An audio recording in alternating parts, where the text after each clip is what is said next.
example, the work is turning while being held in the chest.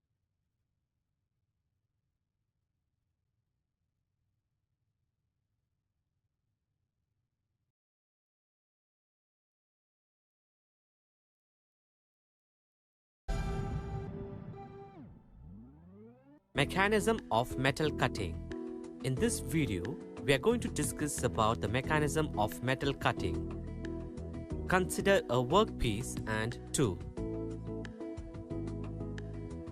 During machining, cutting tool exerts a compressive force on the workpiece. Tool, workpiece, chip, tool face, shiny surface, rough surface, flank, relief or clearance angle, shear angle, rake angle. Sheared material flows along the cutting tool face are called chips. Orthogonal cutting process. In this video, we are going to see about orthogonal cutting process. Consider a single point cutting tool, cutting edge and workpiece. Cutting edge of the tool is perpendicular to the cutting velocity.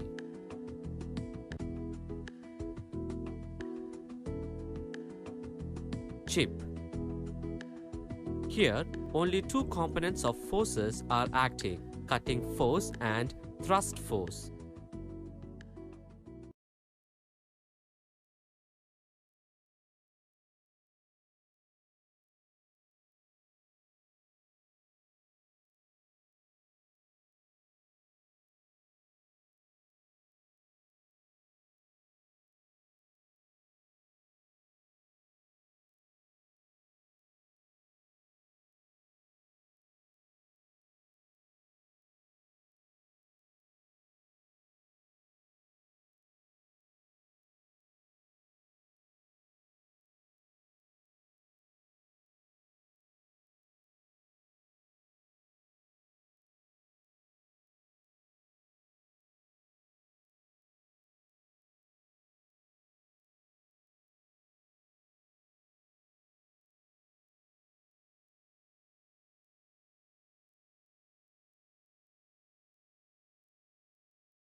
Basic parts of an engine lathe: the headstock, spindle, tailstock, quill, ways, bed, carriage, apron, saddle, cross slide, compound slide, tool post, feed rod, and lead screw.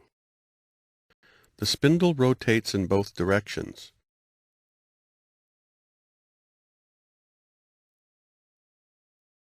The tailstock can be positioned along the ways, and the quill moves within the tailstock.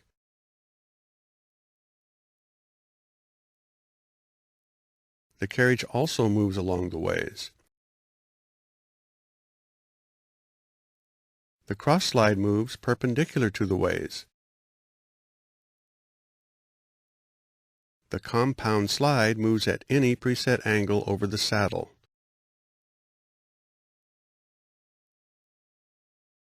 The lead screw and feed rod also rotate and are reserved for certain automatic functions.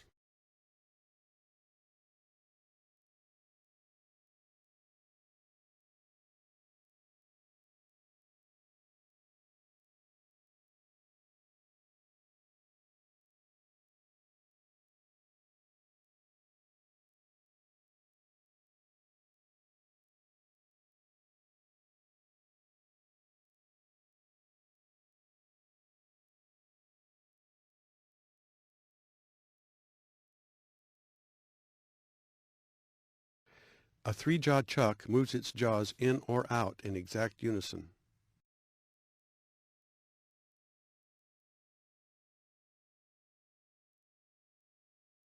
For larger parts, the jaws on a 3-jaw chuck can be reversed.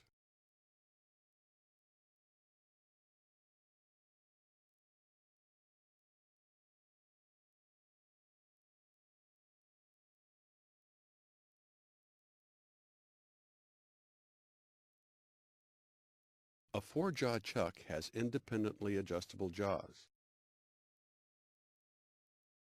It can be used to center parts that are not round. This square part is far off center. We adjust each jaw accordingly and verify that it is centered. After a cut, we can see that all 4 sides are tangent to the diameter of the cut. The collet system is extremely useful when there are many small parts that need to be machined. Specifically if these parts are less than 1 inch in diameter and require fine concentricity.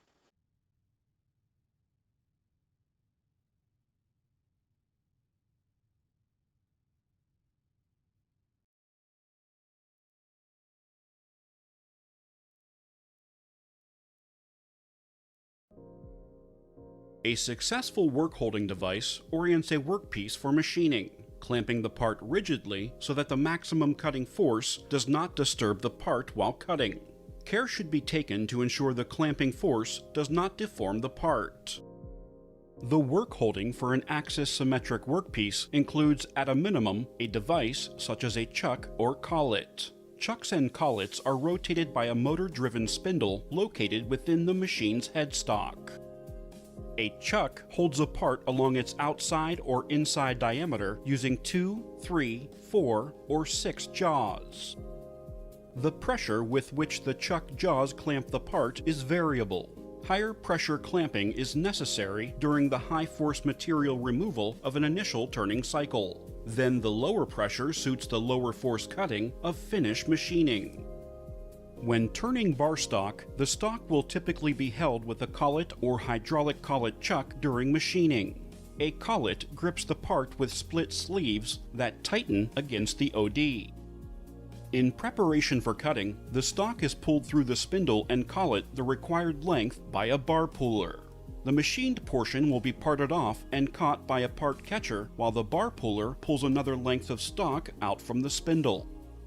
At the opposite end of a workpiece, the machine's tailstock can house a center. The center is a precision taper for holding the free end of a workpiece if needed. A center may be revolving or fixed. A revolving center is known as a live center and rotates with the workpiece under its own power. A fixed center is often called a dead center and remains stationary. Programmable tailstocks are capable of automatically reducing clamping force when machining particularly intricate or delicate areas of a workpiece to avoid damage. Holding a long, slender part between centers constrains all degrees of freedom except about the Z-axis, which is required for cutting. This constraint prevents the workpiece from bending under the force applied by the cutting tool. Additional work support for long and slender workpieces include the programmable or non-programmable steady rest. Large and irregular shaped workpieces may require the use of a faceplate clamped to the spindle.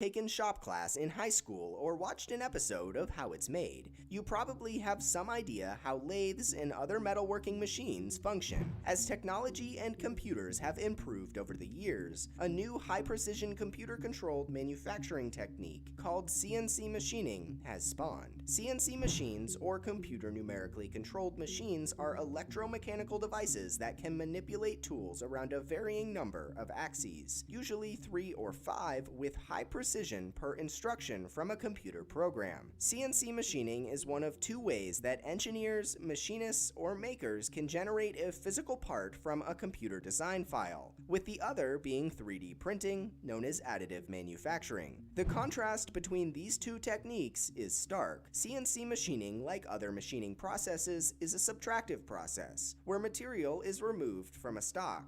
3D printing, on the other hand, is an additive process, essentially functioning in reverse. The first CNC machines were developed in the 1940s and 50s and relied primarily on a data storage technique known as punched tape. The code to control the machines would be manually punched into a data card and fed into a system that would then interpret the data. Needless to say, these early machines were rudimentary and their functionality was limited. CNC machining technologies rapidly grew as technological capability only accelerated in the late 20th century, which brings us to how modern CNC machines work. As mentioned before, machining is a way to transform a stock piece of material such as aluminum, steel, or titanium into a finished product or part. CNC machines rely on digital instructions, specifically referred to as G-code. Before modern computer-aided manufacturing and computer-aided design programs such as Autodesk's Fusion 360 were around, machinists would manually write the G-code to control these machines. CAM programs today allow you to take a 3D model and automatically generate G-code that will drive the machine with little input. When you compare the capabilities of automated CNC machining to the manual alternative like lathes and other machining techniques, you can start to see the benefits. CNC machines simply run faster at higher precision and accuracy while simultaneously allowing the transformation of a digital design into a physical part. CNC machines are precise and are measured in thousandths of an inch, referred to as thou. Standard machining can provide tolerances on parts around plus or minus 0.005 inches. Fine machining can produce tolerances of about plus or minus 0.001 inches, and specialized processes like polishing can offer up repeatable tolerances as tight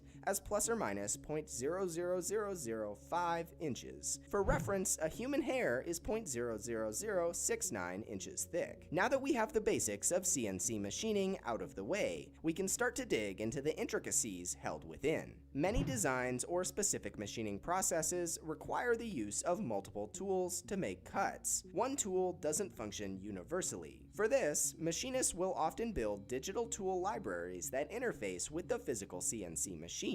These machines, often costing hundreds of thousands of dollars, can automatically switch tooling when directed by their digital instructions, allowing for them to become manufacturing workhorses. Basic CNC machining will move one or two axes, referred to as the x-axis and the y-axis. You'll often hear the terms 2.5-axis, 3-axis, and 5-axis CNC machines, which simply refer to the degrees of freedom a machine can make cuts in. A 3-axis machine will move in the x, y, and z axis, whereas a 5-axis machine can move in these 3 axes along with 2 additional rotational axes. As you might be able to imagine, the possibilities of production with 5-axis machines are practically endless. 5-axis machines used to be relegated to high-precision work, but as they have become more affordable, they are quickly becoming standard in many shops. There are 3 conventional machining technologies that you need to understand to grasp the basics of how material is removed from stock in CNC machines. The first being drills. Drills work by spinning a drill bit and moving the bit into contact with a stationary stock. Next, we have lathes, which function in reverse to drilling. Lathes spin the block of material against a stationary drill bit or cutter to remove material in a circular or fluid path. The shape capabilities on lathes are more limited than other techniques, but modern technology does allow these machines to create things such as square holes or non-circular shapes. Lastly, the most common CNC machine type is referred to as a milling machine. Milling machines involve the use of rotary cutting tools to remove material from a stock piece. These machines function similar to drill drills, with their tooling capabilities encompassing much more variety. Almost any material can be used in CNC machines, from plastic to titanium. Different materials have different properties, so machinists and engineers will overcome their unique challenges by altering machining variables like tool selection, RPM,